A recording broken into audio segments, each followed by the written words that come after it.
So ngayon nabaklas ko na yung lumang kubo ng aking mga manok. So gagawa na ako ngayon ng bago. So ang gagamitin ko lang dito yung mga raw materials gaya nitong mga kawayan, nakat na. Ayan, nakat na siya. Ito yung mga kawayan gagamitin. Itong linoleum saka tali lang. So yun lang yung gagamitin. Mga raw materials lang lahat. Kung saan kayo may makukunan, kung saan kayo sabi nga may mayamang pagkukunan ng mga source nyo, yun yung gamitin nyo para hindi na kayo bibili. So ito yun, yung gagamitin ko lang dito yung kawayan, saka ang binili ko lang dito itong basket, tsaka ito, yan, linoleum, tsaka yung mga gagamitin ko, pako, tsaka yung gamot ihahalo doon sa tubig para doon sa pag popostihan na kawayan, hindi siya aanayin, lalagyan lang siya ng gamot. So yun na yun. So sisimulan ko na. Gagawa kami ngayon ng bahay ng manok, ng kubo nila para sa kanilang itlogan. So mag-i-start tayo sa poste. Mula sa poste yung kanyang pinakang haligi, tapos yung bubong. Yun, ganun lang kasimple. Lalagyan natin ng itlogan. Ang itlogan natin, ito lang, basket. So kung may makukuha kayong pagkukunan ng maayos na source, yung mayaman na source na hindi na kayo bibili, so yun ang gamitin nyo. So dito sa amin, ang aming meron kami dito kawayan, so kawayan lahat ng aming gagamitin, hindi na kami bibili. So ang binili lang namin itong linoleum, itong basket, saka itong mga tali naman ano yan, mga pinaglumaan yan na magagamit pa rin. Ay maghuhukay tayo ng pagbabaunan ng poste. So 4 na poste. Ito yun, 1, 2, 3,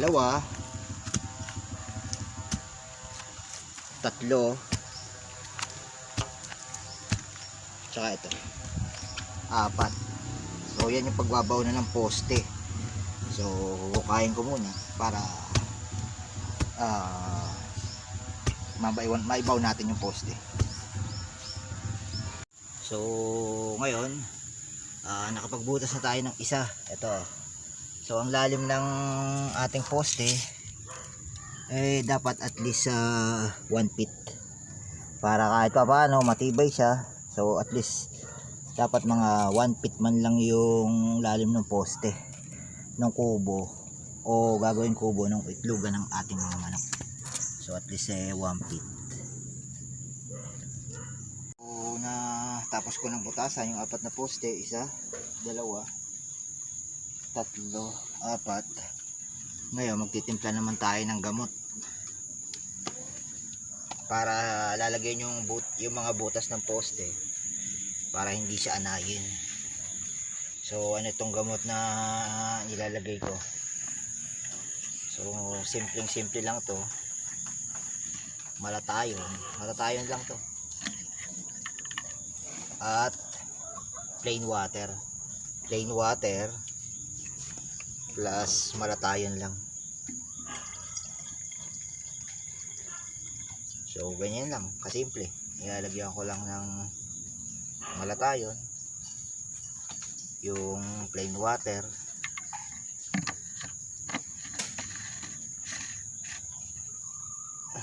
tapos shake mo lang, at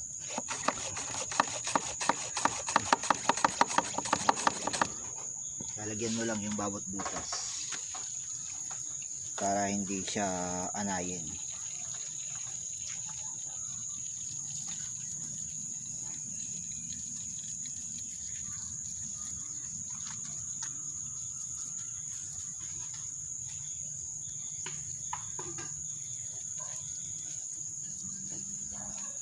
So ito yung isang butas, ito yung pangalawa.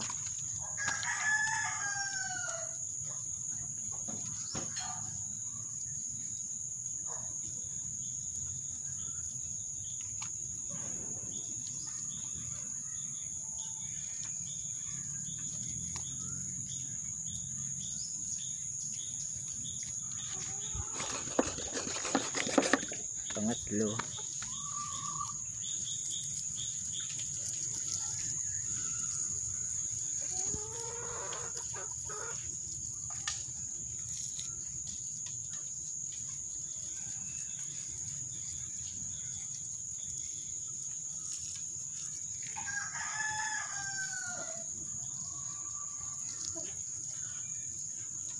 Then pangapat.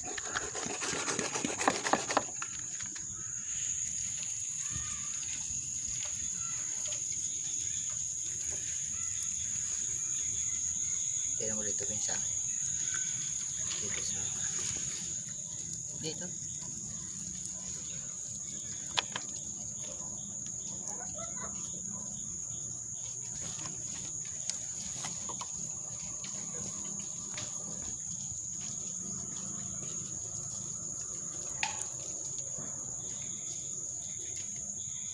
So pag nilagyan mo na ng gamot yung mga butas, pwede nating ilagay yung mga poste. So kawayan lang. So ito yung una. Pero pag lalagay, konting press lang. Tapos lalagyan ulit natin ng gamot. Yung pinakang kawayan.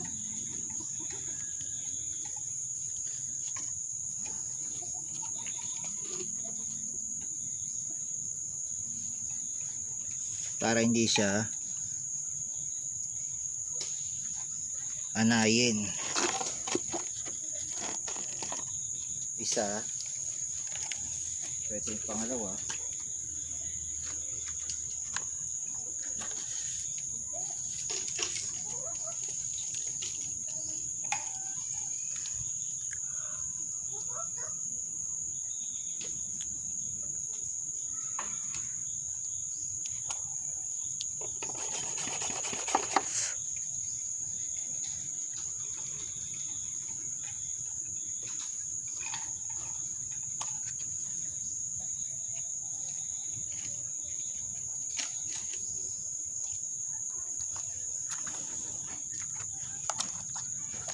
Ito yung pangatlo.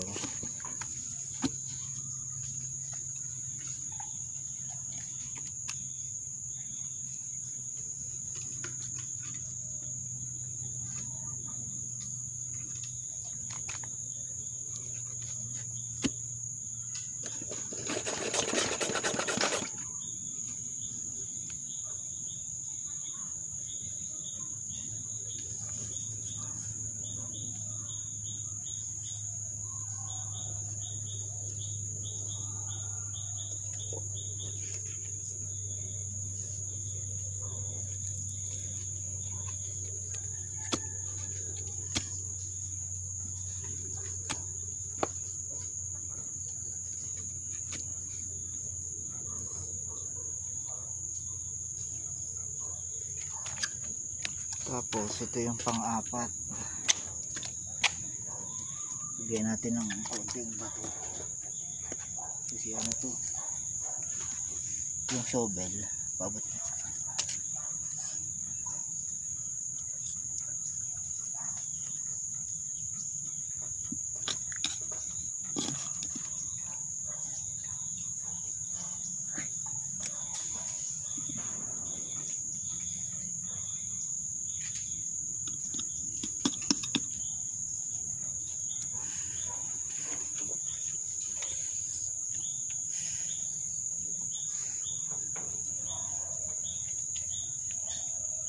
Lubog kasi itong area na to, kaya lagyan natin ng konting tambak. So ito yung pang-apat.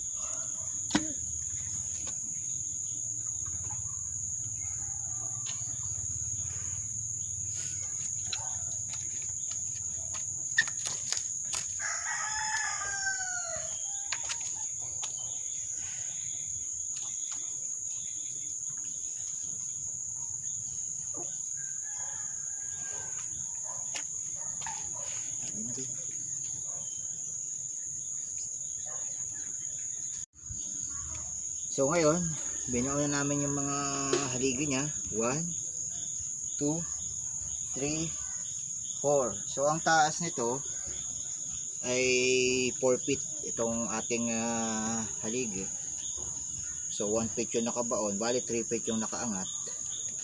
Plus ito, binaon namin to ng 1 feet mahigit para medyo nakalubog, para kahit pa paano medyo naka-slope yung bubog.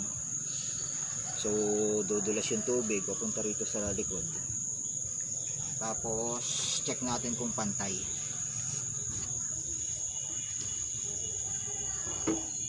So yan. So pantay naman. Ito naman kabila. So yan. So pantay naman. So ito yung haligi ng ating gagawing kubo o bahay ng yung itlogan nila. So maraming purpose to. Breeding, ranging, mini ranging to. Pagkatapos ng breeding, pwedeng brooding. Pagkatapos ng brooding, mini ranging. At pag naglugo naman, nagmolt yung ating mga materyales, free range area ko to ng tandang. So napakaraming purpose itong ginawa namin net. Breeding, tapos itong ginawa namin kubo, silungan nila. So breeding, brooding, pagkapisa kasi henhatch lang kami. Pagkatapos mag-breed, dito yung itlog, tapos brooding. So pakawala lang sila rito, natural. Tapos pag medyo malaki na, mini range. So yun lang yung setup namin dito, napakasimple.